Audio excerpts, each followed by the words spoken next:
Hambantota was never a place the world wanted to discover. It was a place the world learned to bypass. For decades, it remained a dry, forgotten stretch of southern Sri Lanka, where the wind off the Indian Ocean carried salt and dust, rather than money or investment. It was a landscape where fishermen pushed out at dawn in worn-out boats and young people packed their bags for Colombo because the local economy could not offer them a future. This was not globalization's promised land. It was the world's backlot, the periphery of the periphery. As a state, Sri Lanka has always lived in the shadow of its own geography. An island positioned directly on one of the planet's most important commercial arteries, at the crossroads of routes linking the Middle East, Africa, and Southeast Asia, should, in theory, have become the region's logistical heart, and yet for decades it failed to turn that potential into durable advantage. Colonial rule left behind infrastructure designed for exporting raw materials, not for building domestic industrial power. A civil war lasting nearly 3 decades consumed money, energy, and the attention of political elites. The state operated in permanent crisis management mode. Hambantota was the purest symbol of that condition, a region of high unemployment, low urbanization, and thin public investment. A place where development meant a paved road or a new school, not global container terminals. When foreign investors studied maps, Hambantota was a blank spot, not because it was unknown, but because it was not profitable. And yet, it was here that an idea was born. An idea meant to transform not only a region, but the country's future. In the politics of developing states, there is often a moment when infrastructure stops being a tool of development and becomes a tool of ambition. The port at Hambantota was exactly that kind of project. Symbolic, monumental, political. It was meant to prove Sri Lanka was no longer peripheral, but a regional player. It was meant to shift the economic center of gravity from Colombo to the south. It was meant to manufacture a new engine of growth. The problem was that global trade does not run on the ambitions of local politicians. It runs on the logic of cost, time, and scale. Ships do not reroute because a new port appears on the coastline. They reroute when new infrastructure delivers a concrete logistical advantage. Hambantota did not have that advantage. The Indian Ocean is one of the most congested commercial seas on Earth. Every day, thousands of vessels cut through it, moving oil, gas, containers, raw materials, and industrial goods.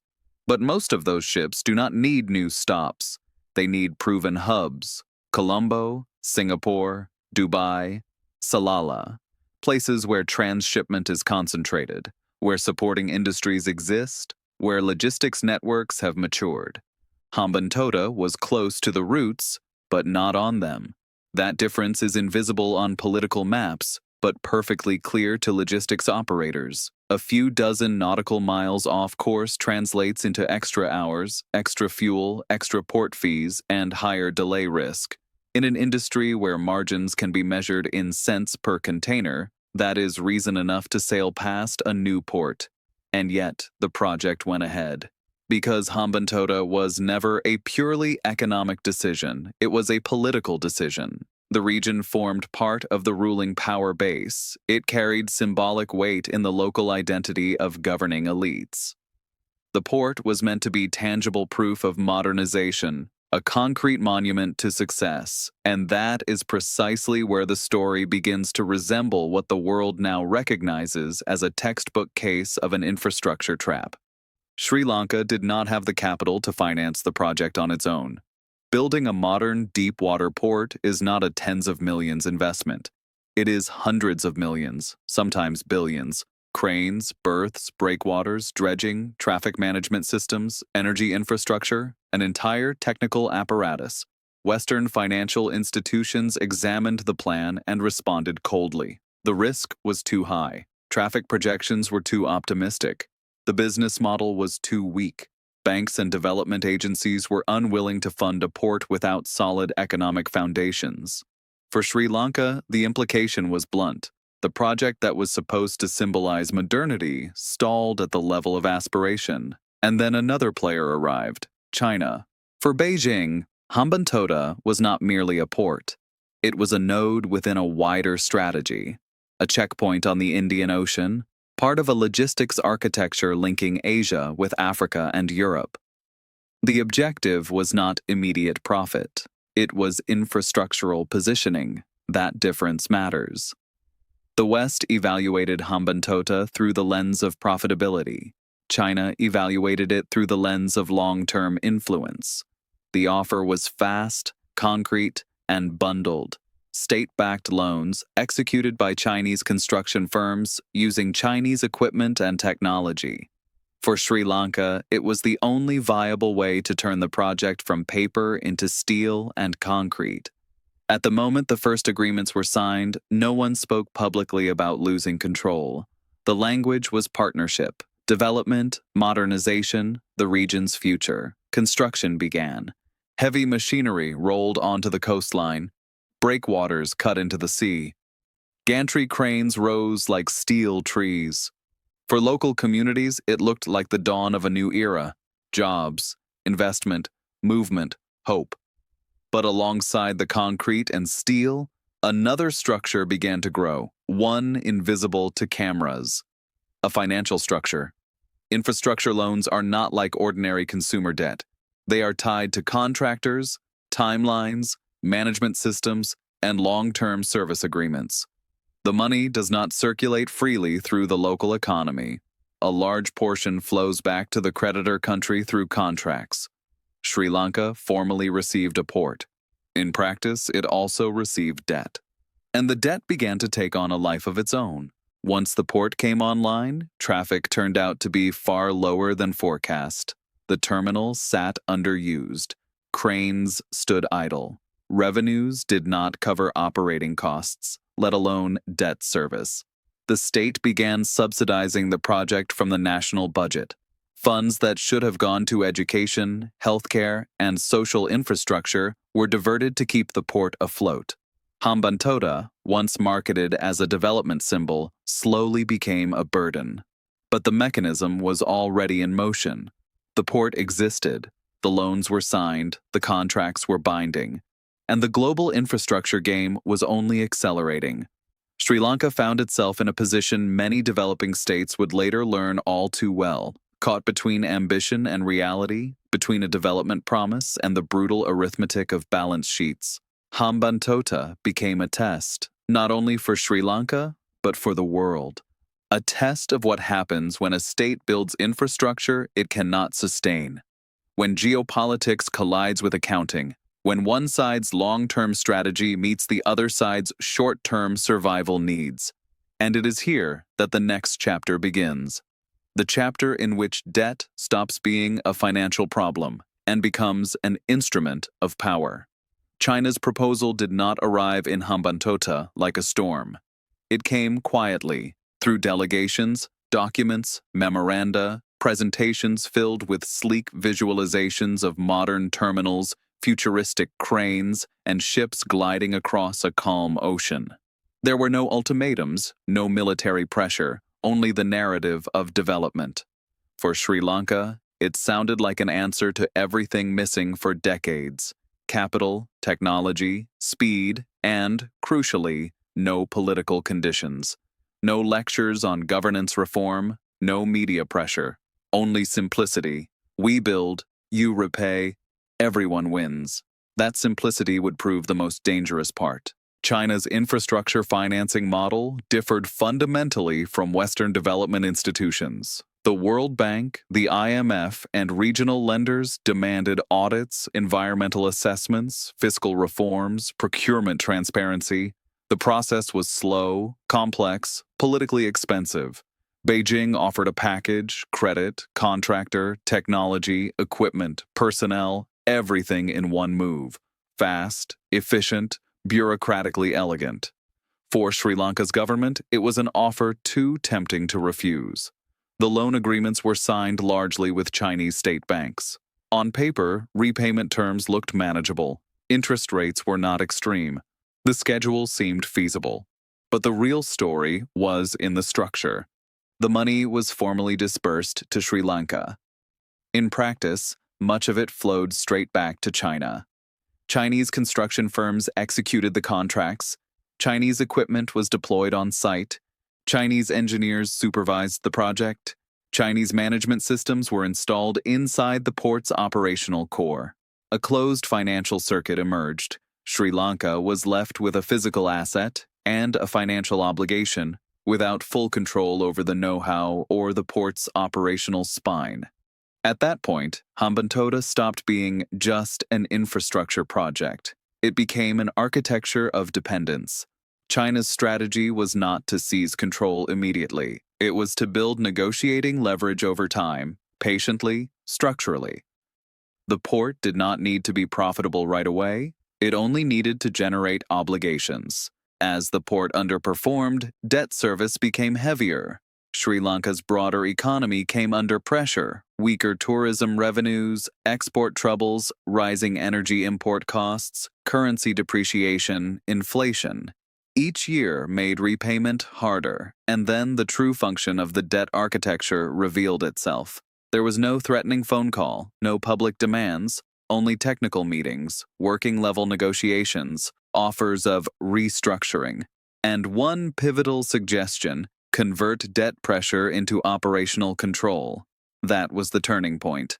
From an accounting perspective, it looked rational. The state could not service the obligations. The port was not generating revenue. The solution was a long-term lease. A Chinese operator promised modernization investment, promised efficiency, promised traffic. From a geopolitical perspective, it was the moment infrastructure ceased to be national in any meaningful operational sense. Negotiations dragged on behind closed doors. Documents were technical, dense with legal clauses most citizens could not interpret. Public messaging spoke of strategic partnership, a new stage of cooperation. But the core issue was simple: control. When the nearly century-long lease was signed, Hambantota still appeared on Sri Lanka's map. The flag still flew. Parliament still sat. The state remained sovereign in legal form. But the port was no longer sovereign operationally. The Chinese operator took over terminal management, vessel scheduling, cargo prioritization, IT systems, trade data, investment decisions. Infrastructure changed hands not through war, but through the logic of debt and contracts. Hambantota became a precedent. The world saw, in unusually clear form, a new model of infrastructural expansion. Not colonies, not formal military bases, not territorial administration, but debt, contracts, operational control. It worked because it was elegant. No images of violence, no global outrage, no mass mobilization, and yet it was effective. For Beijing, Hambantota became a strategic point on the Indian Ocean map, a place to shape logistics, monitor maritime movement, build infrastructural presence in a region long dominated by India and the West. For Sri Lanka, it became a symbol of lost control. Public questions came late. Why such a long lease? Why no transparent debate? Why no alternative? But by then, the mechanism was already running. Hambantota stopped being a local development project. It became a piece of a global puzzle. Leverage, bargaining power, the signature of a new era of infrastructure geopolitics. And that is when the world began to look at Sri Lanka not as an island in the Indian Ocean, but as a warning. Because if a port can be effectively taken through debt, what else can be taken? Railways, power plants, energy grids, transport corridors, data centers. Hambantota showed that 21st century empires do not need armies at borders. Contracts are enough. On paper, Hambantota looked impressive. Long berths, modern cranes, a deep channel capable of receiving the world's largest ships, an infrastructure package as advanced as ports in Europe or the Gulf. From above, it resembled modernization triumph. From the state budget's perspective, it was a weight growing heavier by the month. The port existed physically. Economically, it was hollow. Ships called sporadically. Shipping lines treated Hambantota as an experiment, not a primary transshipment hub. The region lacked an industrial hinterland, no natural cargo stream. Inland logistics were underdeveloped, meaning even the few shipments that did arrive often generated more friction than profit. Meanwhile, costs rose relentlessly. Running a port is not just salaries and electricity. It is crane maintenance, breakwater upkeep, dredging, security systems, insurance, administration. This is infrastructure that cannot be paused. It must operate continuously, even when it generates little or no revenue. Sri Lanka began to subsidize Hambantota from the central budget. Money meant for schools, hospitals, and social programs was redirected toward a port that was supposed to deliver prosperity but was becoming a financial sinkhole. At the same time, the country's macroeconomic pressures intensified, widening trade deficits, shrinking foreign reserves, refinancing old debt with new borrowing, a tightening debt spiral, and at that moment, Hambantota stopped being merely an infrastructure story. It became a political crisis. Public frustration grew. People saw rising food prices, fuel shortages, inflation, unemployment, and at the same time, a gleaming port that looked empty. An ambition monument that failed to translate into everyday well-being. The government was trapped. It could not shut the port down. It could not keep funding the losses. Every option carried political costs. And then the Chinese offer returned, this time not as construction financing, but as rescue. Presented as pragmatism, the Chinese operator would take over management, inject capital, improve efficiency, attract traffic. In return, Sri Lanka would surrender operational control and ownership stakes under a long-term lease. The framing was polished: cooperation, partnership, stabilization, a new beginning. But beneath it was arithmetic with no mercy. Hambantota's debt burden was too large to be serviced by operating income. Every month of delay made the national balance sheet worse. The government feared the port could trigger a broader financial meltdown. So the port ceased to be an asset. It became a bargaining chip. Negotiations were no longer about Hambantota alone. They were about sovereign creditworthiness, relationships with global creditors, currency stability, default risk. In that environment, giving up control began to look like the lesser evil. A deal was signed, a near-century lease. Operational control transferred to a Chinese consortium. For the public, it was shock. For financial markets, it signaled a debt trap. For Beijing, it demonstrated the power of infrastructure strategy. Hambantota became the most famous example of what many later called debt diplomacy, a model where infrastructure financing can translate into political leverage without military force. But the crisis did not end there. Handing over the port did not fix Sri Lanka's structural vulnerabilities. Debt remained high. The economy stayed exposed to external shocks. Tourism revenue fluctuated. Energy imports tied national stability to global oil prices. Hambantota was simply the most visible symbol of a deeper issue: development built on large-scale infrastructure credit without a matching production and export base.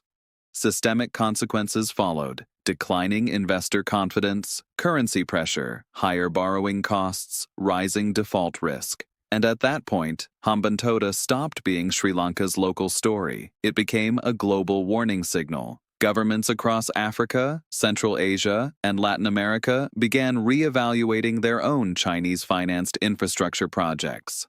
Economists flagged structural risks. Western media reached for terms like new colonialism and infrastructure empire. But the global mechanism was already in motion. Hambantota proved infrastructure could be a lever as powerful as sanctions or military deployments. That a port could function as economic power. That concrete and steel could shift the balance of power faster than diplomacy. And the Indian Ocean, long treated as a neutral trade highway, started to look like a chessboard, on which Hambantota was one of the first pawns. 99 years sounds abstract. It exceeds the lifespan of most people. It spans generations, far beyond election cycles, government terms, even political eras. The Hambantota lease was not a routine commercial contract. It was a document that rewired a region's future. Official statements spoke of strategic partnership and financial stabilization. The language was technical, neutral, emotionless. For many Sri Lankans, it felt like a verdict, a port built as a symbol of national pride handed over for longer than the country's modern independence. Protests erupted. Port unions warned of job losses and local marginalization. The opposition spoke of national betrayal. Society split between fear of bankruptcy and fear of losing control. But the decision was effectively irreversible. The Chinese operator moved in, procedures changed, IT systems changed, employment structures shifted.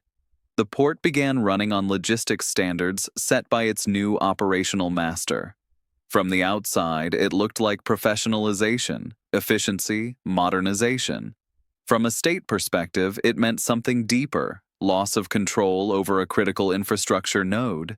Because a port is not just concrete, it is data, schedules, vessel movement intelligence, visibility into regional trade, the ability to prioritize cargo, influence over who uses the infrastructure and under what conditions. Hambantota therefore became not only an economic asset, but a geopolitical instrument. The regional reaction was immediate. India, long treating the Indian Ocean as its natural sphere, saw Hambantota as a potential Chinese foothold. The distance to India's coastline was uncomfortably small. For defense analysts, that meant a new observation point in the neighborhood. Officially, the port remained civilian, but history teaches that dual-use infrastructure rarely begins as a military base. It begins as logistics, servicing, resupply. Hambantota fit neatly into what some strategists called the string of pearls, a chain of ports and logistics points stretching from the South China Sea across the Indian Ocean to East Africa. Each node alone looked harmless. Together, they mapped power projection. The United States also watched more closely. For Washington, the Indian Ocean is central to global trade and energy security. Control of these waters shapes oil transit from the Middle East and routes linking Europe and Asia. Hambantota suddenly sat under the gaze of the world's biggest players. Sri Lanka, seeking development, had been pulled into great power rivalry. The port became part of a game whose scale local elites likely underestimated. The deepest irony was that the port still did not handle massive trade volumes. Its significance came not from how many containers moved through it, but from where it sat and what it could become. That reveals a key shift. In the 20th century, power followed production and volume. In the 21st, power follows position and control over nodes. Hambantota was an investment not in the present, but in the future. For Beijing, it was a long-term bet on infrastructural dominance. For India and the US, it was a warning. For Sri Lanka, it was the moment autonomy began to narrow in one of the country's most important interfaces with the world. And here, the paradox becomes complete. The port was meant to strengthen economic sovereignty. It became the symbol of its constraint. Sri Lanka kept the flag, the constitution, the formal ownership of land. But it lost real influence over what happened at its most strategic gateway. Hambantota showed that modern loss of sovereignty can arrive without dramatic images. No soldiers, no tanks, only contracts, regulations, logistics dashboards, a silent transfer of power. And that is precisely why it is so dangerous. Societies often realize too late, when infrastructure already runs on someone else's systems, when financial dependence is too deep to break, when the cost of regaining control exceeds the cost of losing it. Hambantota became more than a port. It became a warning for Europe, for Africa, for Central Asia, for any country building its development on infrastructure credit without strategic safeguards. But this story is not finished. Hambantota is only one point on the map. The real contest stretches across the entire Indian Ocean, and that is where the next episode begins.